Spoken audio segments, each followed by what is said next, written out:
Shalom, it's Taylor from the Kefar. If you are new, welcome to my channel. If you are returning, welcome back. This is the place to be to learn Hebrew online. And this video is actually fulfilling a request made by Kathleen. So Kathleen, this video is for you. And it is on how to read transliterated Hebrew.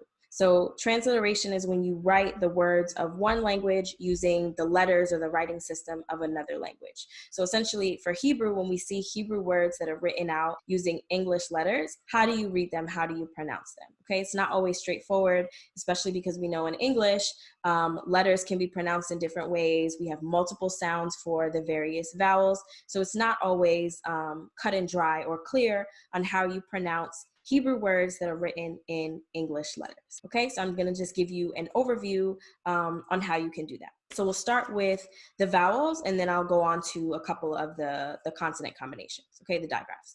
So for A, when you see the letter A Hebrew word that is written with the letter A, it's going to be pronounced as A, as in Shabbat, okay? It's going to be pronounced as A, like Shabbat. When you see the letter E, it's going to be pronounced E, like Pesach, okay, which is Passover in Hebrew. So E is pronounced as E, like Pesach.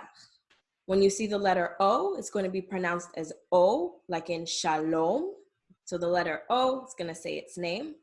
When you see the letter U, it's going to be pronounced as U, like Baruch. And when you see the letter I, it's going to be pronounced as E, as in like Purim, okay? So it's not Purim or Purim. The U is pronounced as U and the I is pronounced as E, so Purim. Okay, so the vowel sounds for A, E, I, O, and U are A, E, O, U. Okay, pretty straightforward. A, E, O, U. Okay, so now we're going to talk about the consonants or the letters that we use to represent the sounds of chet, chaf, and tsadi. So chet and chaf, we know we don't have that sound in English. It's the ch sound made in the back of the throat.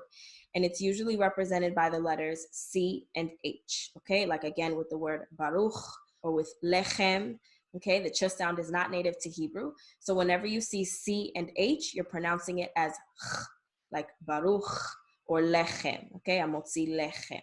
Sometimes you will also see it written as KH instead of CH, and you may also just see it as H sometimes, like in the word Chanukah, okay, which is in English, a lot of times people will say Hanukkah, but that H is actually representing the sound. So most commonly, you'll see CH, sometimes you'll see KH, and occasionally you will also see just H.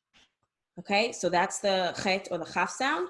Now we have tsadi, which is like a combination of T and S. So if you think of the word in English like boots, that final TS sound, or in the middle of a word, it'll sound like the double Z in pizza, okay? That T and that S sound together. In English, it will either be represented as TS or TZ.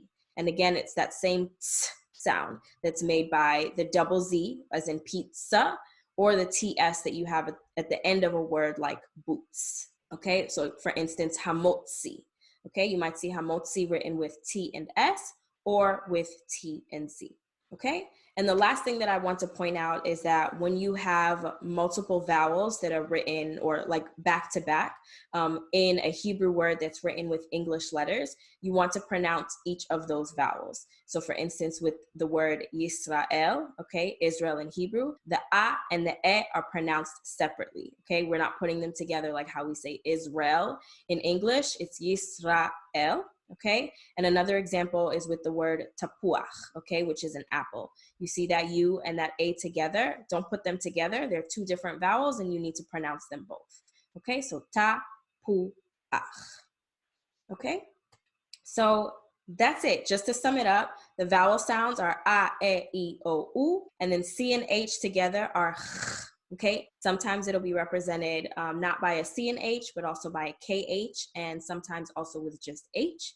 And the tsadi, the ts sound, okay, like the double Z in the middle of pizza or the TS at the end of boots will be represented either with TS or with TZ, okay?